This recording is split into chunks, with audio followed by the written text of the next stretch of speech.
Hello guys, I'm Shlok and you're watching Tech Burner. A lot of guys feel that the best camera applications are the ones that are made by the manufacturer themselves, just like Xiaomi, Motorola and all these other brands. And the post-processing and all the software optimization on these applications is a lot better than the ones that we get on the Play Store. So in this video, we'll try to get a lot of these manufacturer applications running on a simple Android phone that has stock Android like the Moto G5 Plus. So I kind of like the camera that Xiaomi devices have. So first of all, we'll try to get that on a device.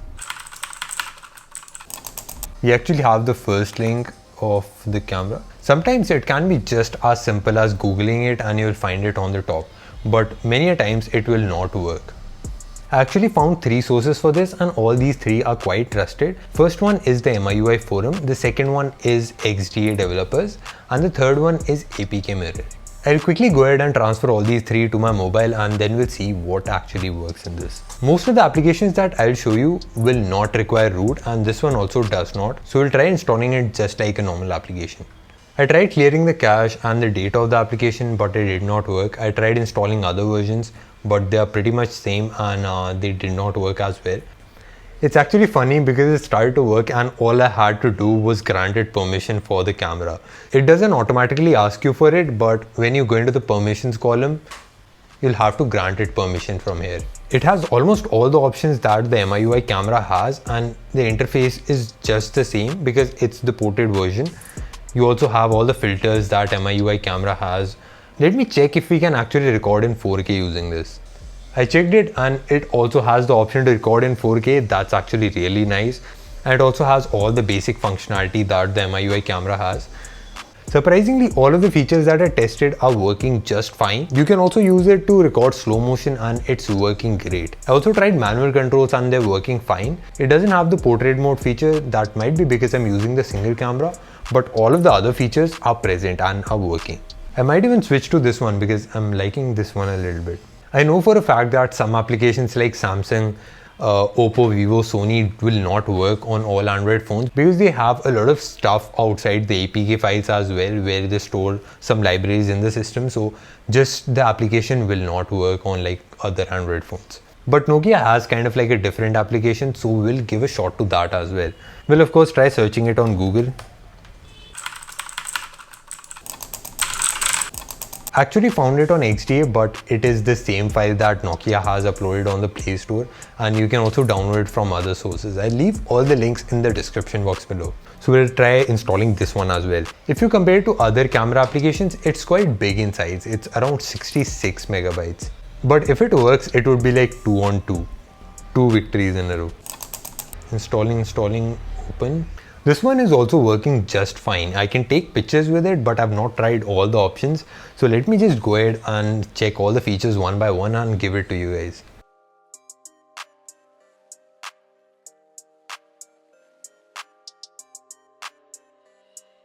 So a lot of the features on the Nokia application work quite well, but there are some that do not. The panorama feature does not work. The beautify one opens up, but it does not beautify your face. I'm not a big fan of makeup, but some people like it. The application in itself is quite simple and has all the basic controls like recording 4K or taking like good quality images, but it is not filled with features. The manual mode also does not have a lot of the settings like focusing and exposure. So this application is good for a trial, but it lacks some features. That's still 2 for 2. I actually like the Oppo camera application a lot, so we'll try finding that out.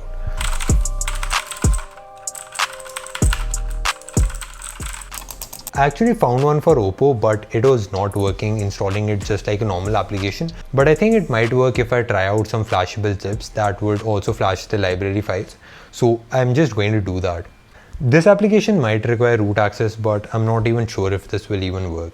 So let's first try. So I tried the Oppo application and even after placing the library files, it's not working.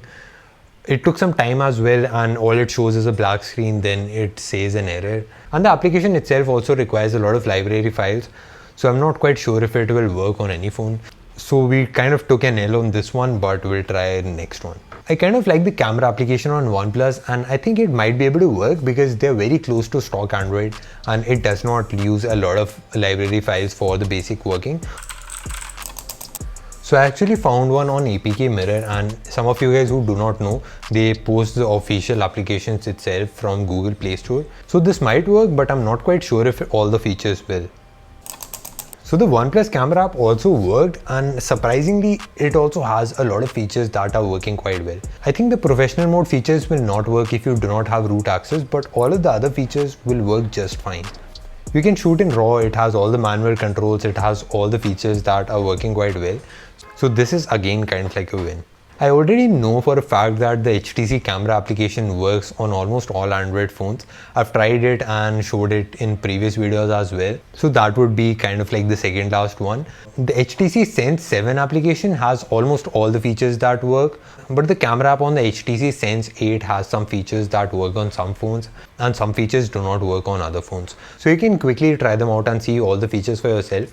Also, I will leave a link to the HTC Gallery application in the Play Store. But for the last one, we'll have to be a little bit innovative because there's not a lot of companies left. And we already know Samsung, Oppo, Vivo and all these other companies have library files built into the system, so they are kind of tough to port. Some of you guys who might remember, there was a company called Nextbit that made the mobile that had kind of like a stock experience, and the camera was also decently minimalistic and good. So I think that might work for some Android phones. So this was pretty simple. We were able to find the Nextbit Robin camera application as well. I'm pretty sure this would work because it's made for kind of like stock Android. So this one surprisingly is a lot smaller in size. It's just 2 megabytes. So we'll quickly install it. This one also is working just fine as I expected.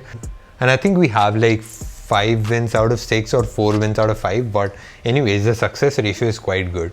This very simple application does not have a lot of features, but of course you can record in 4K using this. The shutter speed is better than the one that I have on my stock camera. Although it is very minimal, it still has a lot of features as well. Like you can change the focus manually, take HDR photos and some other stuff. So this is kind of like a nice application if you want to try out a minimal one.